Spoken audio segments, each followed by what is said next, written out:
Om Namo Bhagavate Vasudevaya. Narayanam Namaskrityam Naranchaiva Narottamam Devim Saraswatim Vyasam Tato Jayamudirahi. Nasta Prayeshu Bhadreshu Nityam Bhagavata Sevya Bhagavate Uttama Sloke Bhakti Bhavati Naistiki. Reading from Srimad Bhagavad Gita, chapter 18. The chapter is titled, what's the chapter title? Sannyasa Yoga, the perfection of renunciation. Perfection of renunciation. Karma Sannyasa Yoga. Okay. And text number 9.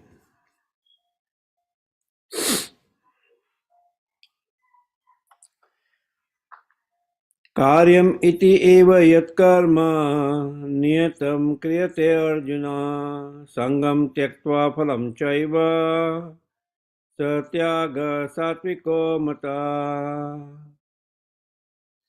Karyamiti eva yat karma niyatam kriyate arjuna sangam tyaktva phalam chaiva satyaga satviko mata. Karyam iti eva yat karma niyatam kriyate arjuna sangam tyaktva phalam chaiva satyaga satviko mata. Anyone else wants to chant? Karyam idiyeva yat karma niyadam kriyade arjuna sangam tektva bhalam chaiva satyaga swatigo madaha.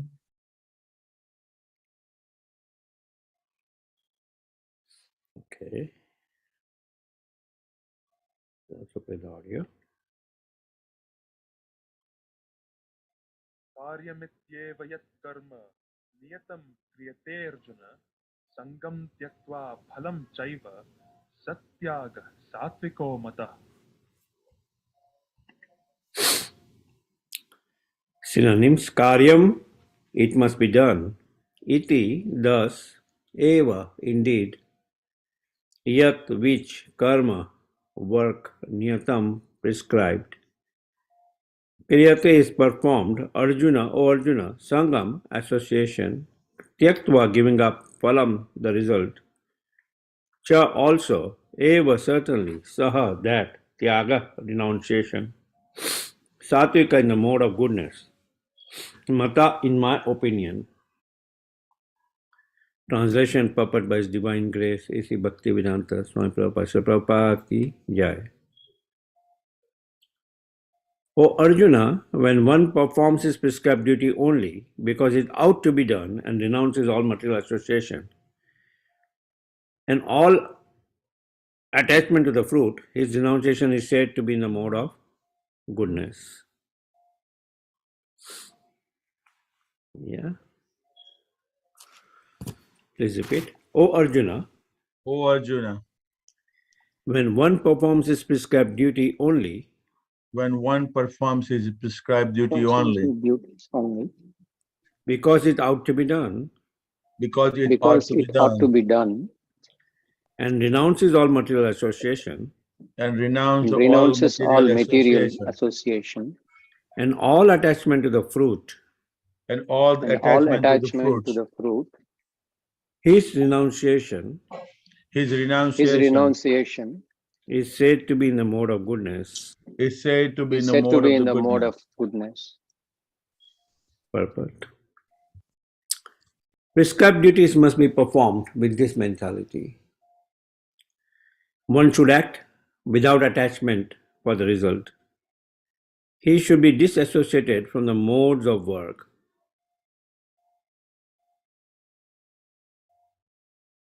A man working in Krishna consciousness in a factory does not associate himself with the work of the factory, nor with the workers of the factory.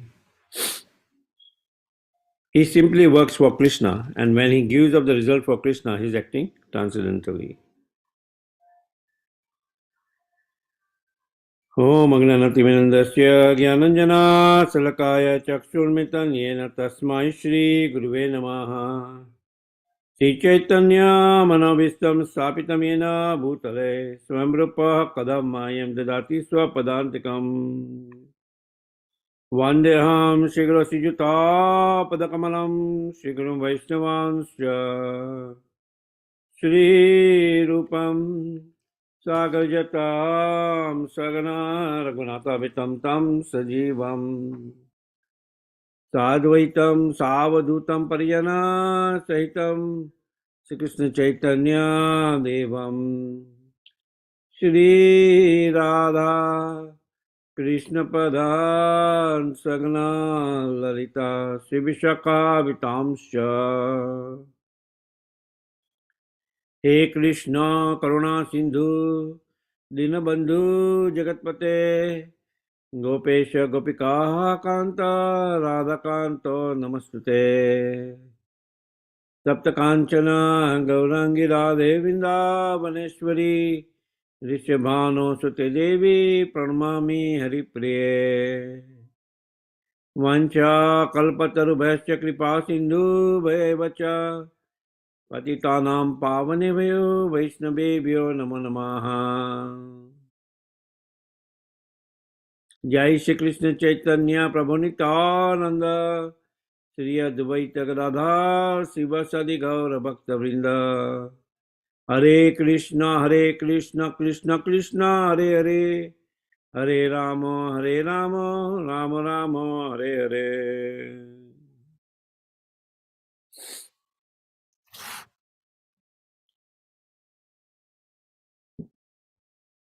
Once again, karyam iti eva yat karma niyatam kriyate arjuna sangam tyaktva phalam chaiva satyaga satviko mata. O Arjuna, when one performs his prescribed duty only because it ought to be done and renounces all material association and all attachment to the fruit, his renunciation is said to be in the mode of goodness. Right. So this particular chapter is a summary of the entire Bhagavad Gita, Lord's instruction so far to Arjuna. In the first 6 chapters, Lord basically describes Karma Yoga. In the last 5 chapters, he describes Jnana Yoga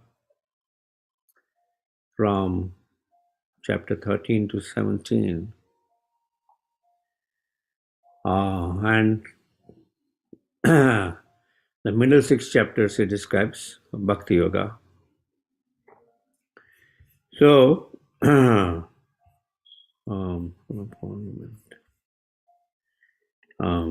we see here that when he describes these 3 sections in 17 chapters, Karma Yoga, Jnana Yoga and Bhakti Yoga in the 17 chapters. In the 18th chapter he summarizes, right? In 18th chapter he summarizes the entire instructions which he has given in this Bhagavad Gita till now. So the 18th chapter then is summarizing like verse number 1 to 12. It summarizes the instruction which Lord gave in chapter 1 to 6, right? The karma section of the Bhagavad Gita, Karma Yoga. And 13th to 18th verse, he summarizes the Jnana Yoga section, which he describes in chapter 13 to 17 of the Bhagavad Gita. Right. And then 19th to 40th verse it starts describing the yoga ladder of how to go up the ladder from Sakam Karma Yoga to Niskam Karma Yoga to Jnana Yoga to Ashtanga Yoga to Bhakti Yoga. Right. Where uh, it begins is section 3, that the modes control all activities, and then 41 to 48 words, it begins of how one goes from Sakam to Nishkam Karma. Sakam means one has desires. He performs his work, uh, activities, he performs his activities, but with true to desires. That is called Sakam. And Niskam means he performs his work, but without any uh, expectation of results, without any fruit activity. He performs the fruit activity, but does not is detached from the results of that activity. Right. And then we see Nishkam through pure devotional service from the 49th verse of this chapter to 55th verse and 56 to 60. It describes about pure devotional service, and then more confidence and knowledge from 61 to 63rd verse, and 64 to 66, the most confidence and knowledge. Again, we see that particular section of 64 to 66 verse, right? Manmanabha Bhakta Madhyadi Mam Namaskuru verse, which he describes in the most confidential knowledge chapter 9. He repeats that in this summary section. And then Sarva Dharman Parityajamamekam Sharanam Vraja. That 64 to 66 words, most confidential knowledge of all, that become my devotee. Right, and then describes about the importance of preaching and studying Bhagavad Gita from 67 to 71st words, 72nd to 73rd words. After hearing all these things, Arjuna is firmly fixed, and Sanjay's predictions is then described in 74 to 78 words. After being firmly fixed, right? Before he was not fixed. That's why he took shelter of Lord Krishna as a spiritual master. And now, after receiving instructions from his spiritual master, Lord Krishna, he is firmly fixed. Right? And once it is firmly fixed, right, what does Sanjay predict? So in this first section, from first verse to 12th verse, where Lord Krishna summarizes the karma section, he again distinguishes between Tyaga and Sannyas. Right? If you remember, both the beginning of the 3rd chapter and the beginning of the 5th chapter, it begins with Arjuna's question that on one side you are telling me to fight, on the other side you are telling me to renounce. Which is better? Right? What should I do? Right? So he begins the first verse also distinguishing between Tyaga and Sannyas. Right? Should one work while remaining detached from the fruit of work, Niskam Karma Yoga, or should one renounce activities to perform Jnana Yoga? Right? Same theme. In the 3rd chapter also it was like that. Should I work and perform Niskam Karma Yoga, like you're telling me to fight this war uh, as a Satriya, or should I renounce the activities itself?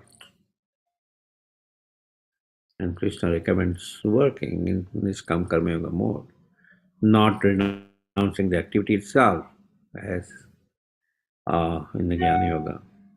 Right? Because what happens? One becomes Falgu Vairagya because he still has his material desires. He's not at that platform to renounce. Right? So then Lord mentions that in his opinion, right, even renunciation is influenced by the mode. So there's renunciation in the mode of passion, renunciation in the mode of goodness, it's a mode of ignorance, and renunciation in the mode of goodness, right? Where from seventh verse itself, he mentions about renunciation in the mode of ignorance. In eighth verse, he mentions renunciation in the mode of passion. And in these particular words, which we are discussing today, he mentions about renunciation in the mode of goodness. Where renunciation in the mode of goodness, one should not think about renouncing one's prescribed duties, right? Because prescribed duties, performance of prescribed duties ought to be done, right? But one should think about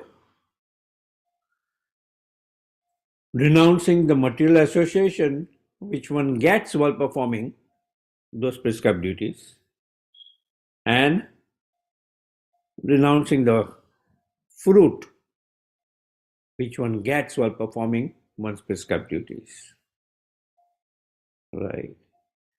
So the performance of prescribed duties has to be done in a detached mood, right? Performance of prescribed duties has to be done in a detached mood. No attachment to the fruit. And Srila Prabhupada gives his example as a man working in Krishna consciousness, right? A man working in Krishna consciousness in a factory, he does not associate himself with the workers or the work of the factory, right? But he simply works for Krishna and gives the results to Krishna, and thus becomes transcendentally situated in the transcendental platform, right? That's the proper mood of renouncing in the mode of goodness, right? Not renouncing in the mode of passion. When renouncing in the mode of passion, what does he do? He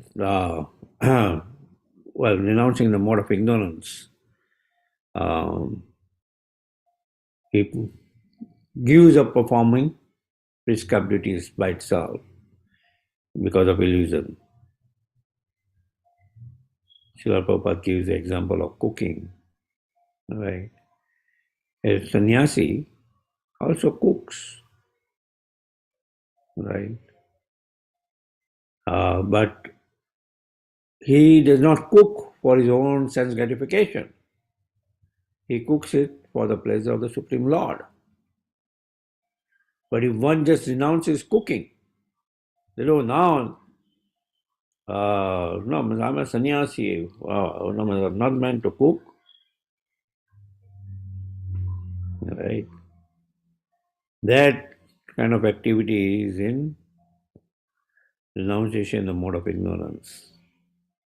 Or, I'm a sannyasi, what do I have to do with marriage ceremonies? And I deride, oh, this is a sannyasi, why is he performing marriage ceremony? Srila Prabhupada would perform marriage ceremony of his disciples, right? so that his disciples can progress in Krishna consciousness, to help them progress in Krishna consciousness. If they want to take that particular ashram of Grahastha life, fine, wonderful. Put Krishna in the center of your life and progress in Krishna consciousness. Right. Renunciation in the mode of passion, he gives up prescribed duties thinking that they are troublesome or out of fear. Right. Or out of bodily discomfort. Like fear of bodily discomfort, that if I perform this prescribed duties, no, means I will have bodily pain. Why do I need to perform prescribed duties? Right.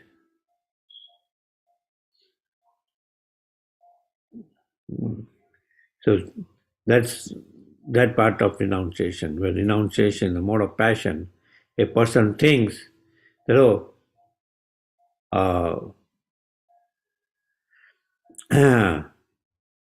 giving up earning money out of fear, that it's spiritual activity, is not recommended. You should engage in Krishna consciousness. Or rising early in the morning, thinking that it will cause bodily discomfort. Why I go to Mangalarti? It's such a big discomfort to the body. That first of all I have to wake so early in the morning, and then in bitter cold, I have to go to perform Mangalarti or attend Mangalarti ceremony. Right? So out of bodily discomfort, it renounces that activity. Then that renunciation is called in the mode of passion. Right? That's why renunciation, the mode of goodness, one should adapt to, because he performs his prescribed duty, but he does not become attached to the results of the prescribed duty. He is detached to the results of the prescribed duty, right? And at the same time, he is detached to the material association which he may get while performing the prescribed duty. Right? Many times we'll hear a person will say, "Oh, no, I don't want to perform this prescribed duty because all this asat sangha which I'll get, material association." Right? Asat sangha. But a devotee gives his association to the materialist. Not that he takes association from the materialist, but gives his association to the materialist. Right. That's considered as renunciation in the mode of goodness. Are there any discussion points so far?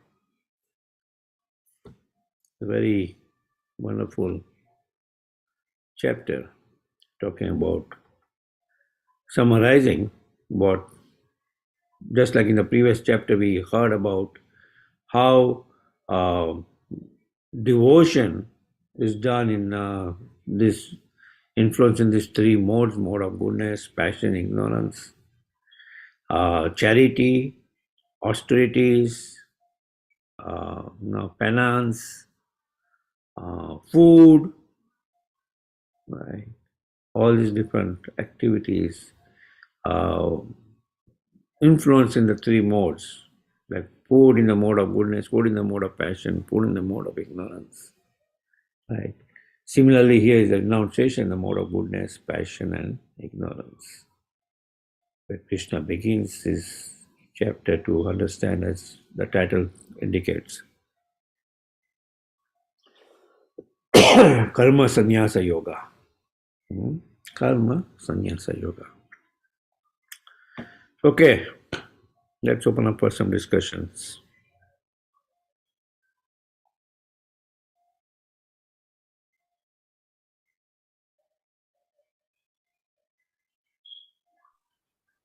Hare Krishna Prabhuji, Dandat Pranam, or Krishna Prabhu. Pranam, Balam Nitai Prabhu, Jai. Yeah, very nice lecture, class. Thank you. Thank you, Prabhu, when there are like two examples of renunciation come into mind, when I was thinking about the renunciation. And then I was thinking like which category these will be, so you can maybe enlighten, give more details on that. Okay. So the first one is Pitama Bhishmacharya ji. Mm. So far, fathers, for his father's kind of enjoyment, because he wants to marry the fisherman's daughter, and she says, I can marry only if, the kingdom is given to my son. Mm. So then he says, I will never become a king. But at the same time, he also renounces the right to enter a Grahastha ashram. Mm. That was one. And the other one is like, in the end, when after like so many teachings from Vidura, in the end, Dhritarashtra decides to give up the family life and, go into the forest. So maybe you can some details on that, what category these Pronunciation comes. Good. Very nice. Thank you, Professor. Yeah. Wonderful. So in the first category, let's see the scenario. Right. Where his father, right, the king, he becomes attached to the fisherman's daughter, Satyavati, right? And the fisherman puts conditions, right? So being obedient, not only the word obedient, ready to sacrifice for his father, because he knew that moments, if his father does not marry Satyavati, his mind will not be focused as a king on kingly duties, right? He will not be able to rule properly, right? So Bhishma Pitama renounces, right? What does he renounce? He renounces this. He does not renounce that, oh, okay, forget about this entire scenario. I'll go into the jungle. He does not renounce that. He continues performing his prescribed duty. What was his prescribed duty? He is a Kshatriya. A Kshatriya's prescribed duty is to protect the kingdom. Right. And now, if protecting the kingdom, while protecting the kingdom, if he is entering Grihastha ashram, comes into question that, okay, no, means, his father could not marry Satyavati, he gives up his right to enter into Grihastha life. Right? His free will, rather, not right, free will, to enter into Grihastha ashram. Which ashram one should enter, it's dependent on a person, right? Should I enter brahmachari ashram or remain as a brahmachari or go into grihastha ashram, right? So he took that big vow that since he is entering grihastha ashram means one will have a child, right? Who may also demand heir to the kingdom. Um, the son of the eldest son of Santanu, right? So he would have the right to the kingdom, to become the king. But that would come as a hindrance for the marriage of his father to Satyavati, he renounces that.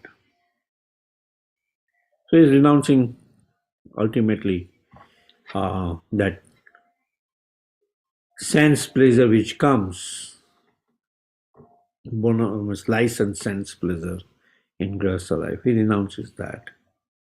But he does not renounce his prescribed duties as a Kshatriya to protect his kingdom. Right? So that's the platform. Now you can understand where it falls. Whether does it fall in mode of ignorance or mode of passion or mode of goodness. Right? He's continuing to perform his prescribed duties without being detached, without being attached to the results. Right? So mostly it's in renunciation in the mode of goodness, I would say. Right? In the second example which you mentioned about Vidura instructing Dhritarashtra, right? Now Dhritarashtra, we have these 4 stages of life: Brahmachari, Grihastha, Vanaprastha, and Sannyas. Right. So he's not Dhritarashtra is not renouncing his Grihastha life. He is entering Vanaprastha. Right. He is entering Vanaprastha life.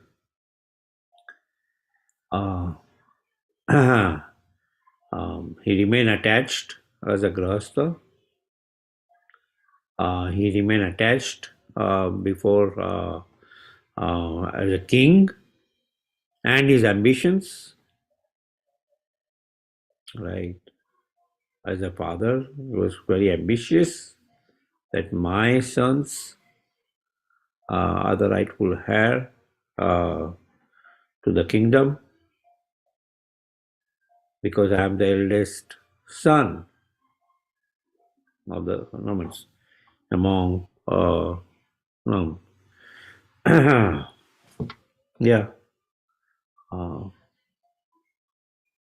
the sons of Ambika and Ambalika. I'm the eldest son, right? So he is entering the forest on the instruction because he was attached. He was so attached that even after Bhima killed all his 100 sons, right? He killed all his 100 sons, and still he wanted to remain in the kingdom, right? Initially, he even tried to kill Bhima, right? By crushing him through his embrace.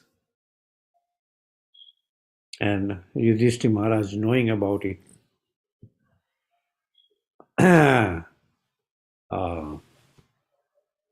he made Bhima push that iron statue of Bhima, which Dhritarashtra embraces, and he breaks it into pieces. No? Because he has that power, strength of also 10,000 elephants. Right? So he is entering the forest. Many times we become so attached in Grihastha life that we cannot think of retirement. Right? Panchas ordhvam manam rajet. Shastra says Panchas ordhvam manam rajet. When you are 50, you enter Vanaprastha life. Right? Now we all can question ourselves where we stand in that. Right? So, in that attachment, when a sannyasi or a well wisher comes to break our hard knots of family life so that we can ultimately start following detachment. Vanapasta ashram is recommended for those who entered grihastha life so that they start following detachment. Whatever attachment they accrued while becoming grihastha, they follow Vanaprastha life to observe detachment so that they can come to the platform of the final ashram, sannyas. So he is going to the forest. He is entering Vanaprastha life after the hard knots of his heart was broken by strong words by his well-wisher, his brother Vidura, that you will live in the house just like a dog, right? Chewing on foodstuff which is offered by your enemy who killed all your 100 sons, right? So ultimately, means he's trying to break his hard knots of family life so that he can get, sense, right? Otherwise,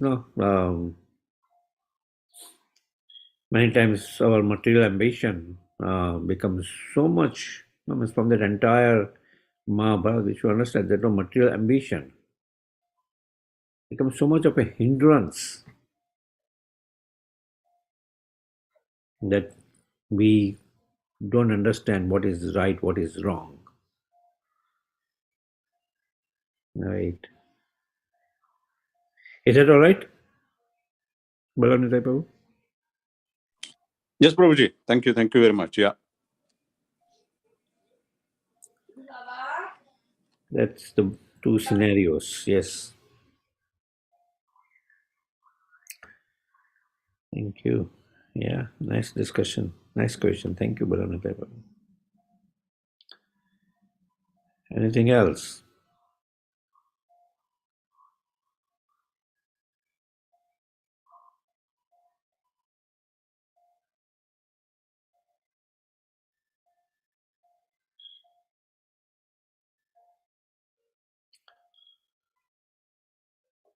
Yep.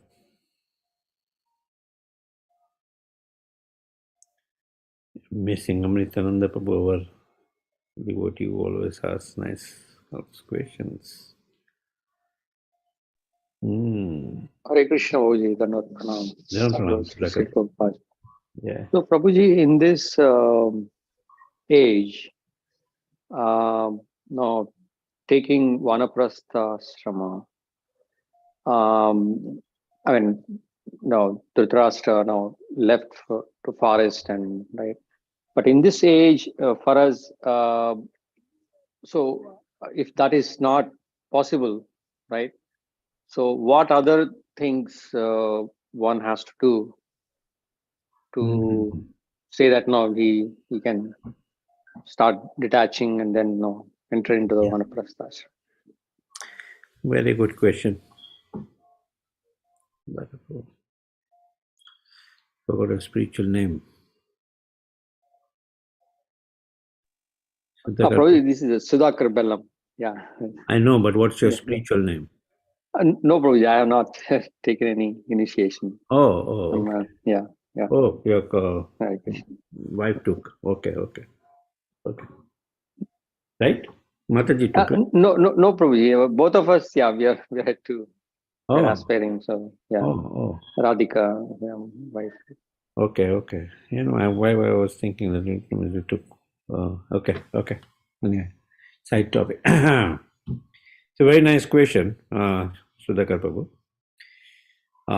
That in this age, with Dhritarashtra, 5,000 years back, he went to the forest after being instructed hardly by Vidura. But how do we do that? First of all, there is hardly any forest in the modern times. So Srila Prabhupada instructed us that Vanaprastha life for a devotee in modern times is going to various pilgrimage places. Right. Going to various pilgrimage places, that's Vanaprastha life, where husband, wife, they give up their work and spend more time in spiritual subject matters and visit different pilgrimage places, not only as visit as a tourist, but also getting association from transcendentalists at those pilgrimage place, right? Especially that's why he had this International Society for Krishna Consciousness, that we have these temples all around the world. Go and serve those different temples. Visit them. Hear from advanced devotees. Because, see, all this time, we may have some interest in spiritual life, but due to work pressure or this pressure or that pressure, we many of our spiritual priorities takes like are on a back burner. We may want to read Bhagavatam, Bhagavad Gita, or every day for many hours, but time is not there. Chant or learn music or perform some activities. We don't have the time. So, especially as Vanaprastha, we follow that instruction of just like Srila Prabhupada wanted his disciples to go every year during March time frame to Mayapur, right? Go for Mayapur Parikrama, associate with the devotees, go Gaur Purnima festival, and like the entire month, spend time there. And during Kartik, spend time in Vrindavan.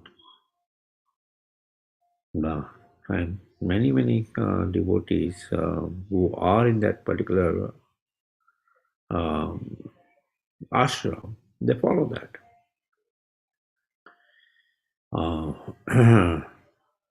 My spiritual master gave a couple a Vanaprastha initiation, right? And what do they do? Staying, they were working in Maryland. Was also a temple president for some time, and then he accepted yellow cloth as the Vanaprasthi, and then just went to staying in Mayapur, Sridhar Mayapur, Vanaprastha. When Nanda Dulal Prabhu left his body a couple of years back, he also was a doctor, was wound up his duties as a doctor. went to pilgrimage place, went to Mayapur to focus more on spiritual subject matters. Strong sadhana, every day waking up for Mangala Aarti.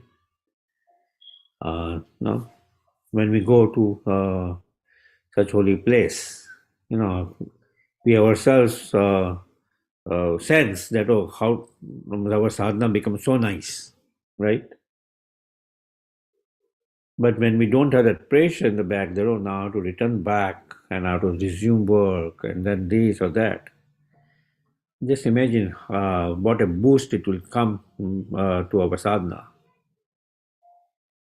Bhakti. When bhakti increases, vairagya automatically comes, detachment automatically comes, right? Vairagya vidya nija bhakti yoga, right?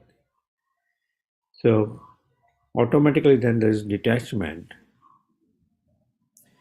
from family life, right? During the Grahastha life there was attachment. Now by performance of more bhakti, unalloyed bhakti, not karma mishra bhakti, which we are performing, where performing bhakti, but at the same time we still have our feet in material affairs. Unalloyed bhakti means it's completely, even if you don't get to go to Mayapur and this and that, it's just serving at the temple, right? Otherwise, we will always be bound. Oh, now my son and daughter is of marriageable age. I have to get them married, then I will retire. Oh, then they give birth to a child, now I have to take care of them. And you'll never be able to come out of that cycle, right? So, to begin, where now let them, means, as Vanaprastha, when they entered the forest, like Dhritarashtra, not only Dhritarashtra, Gandhari also, Mother Gandhari also followed Dhritarashtra. And not only both of them, even Mother Kunti followed and left the kingdom to just meditate on the Supreme Lord in the forest. Right? Is that okay, Sudhakar Prabhu? Yeah, thank you, Prabhuji. Yeah. Hare Krishna. Thank you very much. Hare Krishna Madhupati Prabhu. Yes. Just to follow up and clarification on what you just said. Yeah. Okay. It's not necessary to travel all around to different places. Like you said, that you can serve to your own community temple or whatever, Yeah. and not getting too much involved in the family life. Is that right? Yeah. That's also okay. Yeah. Thank you, Prabhu. The perfection of that becomes that you are fully, ultimately just become full-time devotees of the temple. Right? Not as full-time, that okay now, but full-time in the sense that you are now focusing day in, day out, temple activities. You're not worried about your mortgage, you're not worried about these, because that's all worldly affairs at the end of the day. Let Vanaprasthi, in the true sense, winds up all these activities on that platform, and then fully focuses on satisfying the Supreme Lord by just performing Navada Bhakti. And then it becomes temple service, right? Where it's fully focused. An example at times my Guru Maharaj will give is of Vrindavan Chandra Prabhu in Tobacco, where now it's his family son just stays 5 miles away. Give up his house and he moved to the temple. Now, perfection of that is that just not moving to the temple, but the consciousness should also be fully temple consciousness to just serve. Not that, oh, now I'll have to do something for my son here, and then I have to cook something and send it to my son and my grandson and this and that. So ultimately, that's why sometimes it becomes better that you are more remote from that obligations as much as possible. Does that help? Yes, Madhupati. Thank you. Haribol, Hare Krishna. Thank you. Yeah, like this devotee Jai Gaur Sundar Prabhu, whom I referred to in Baltimore. He and Mother Kamudiki Mataji, right? The mood. They also had son and daughter to take care of them. They were all in their own home, and then they were just serving devotees here, senior devotees. When they were in Baltimore, and then moved to Mayapur. Like Nanda Dulal Prabhu and Mother Savitri. And they have two sons. So one son is married. Ultimately, they moved. Initially, they moved to a temple to serve. Right? So just moving to our temple to serve also, if they don't have to move, think of not moving to the Mayapur, fine. Just move. We'll make space. Right. Ultimately, by doing that, what happens is like we minimize our needs. Right. Initially, our needs expand as a grasta. As vanaprastha, slowly we minimize our needs. That, oh, why do we need palatial living? Why do this, that? Ultimately, in one room, it's sufficient. At the end of the day, it's one room is just to get nice sleep. And 3 hours of rest and serving the Lord. What higher pleasure one can expect, right? And those mostly all of you are in that service. You all would attest to that. That when you serve at the temple, what higher pleasure does it give you? Certain activities which you will be reluctant to perform at home, you will happily and lovingly perform it at the temple. Right?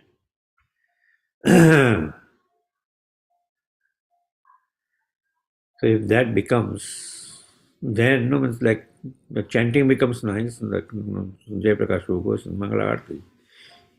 Chants early in the morning of hours. Chanting becomes nice. He doesn't have to think about, oh, I have to go home. This clan, that clan.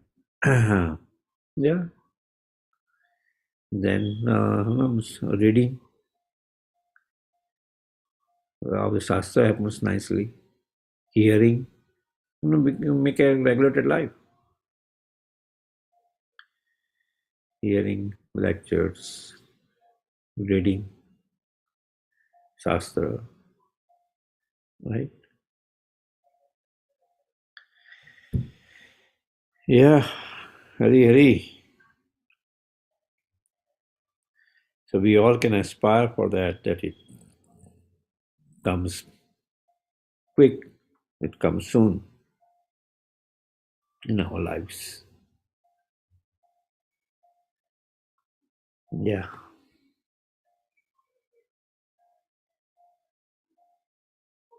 Yeah.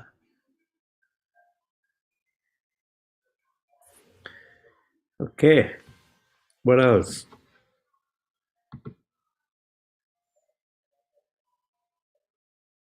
And yeah, We can add one thing. We can pray to Lord Nityananda to provide us that spiritual strength. He is considered as Nityananda Balaram. He's not different than Lord Balaram. Provide us that spiritual strength to make that happen. To make that happen. Yeah.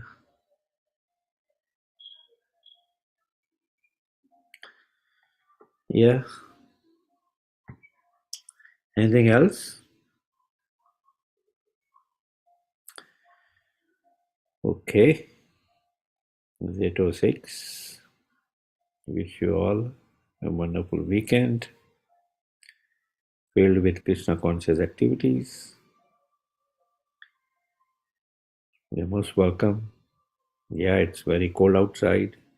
Come to the temple for the weekend. Be absorbed in some service.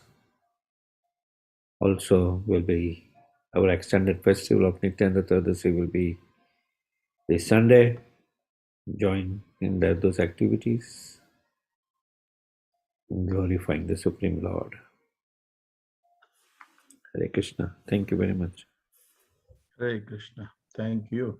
Haribol. Hare. Vancha kalpatarubhascha kripa sindhubhayeva cha patitanam pavanebhyo Vaishnavebhyo namah. Vaishnavibhyo namo namaha. Vaishnavinda ki Jai. Jai. Raj Srimad Bhagavad Gita ki Jai. Jai. Gaur Premanande. Hari, Hari, Hari Hari. Hari Hari Hari Hari Hari. Thank you, everybody. Thank you, Haribol. Prabhuji. Hare Krishna.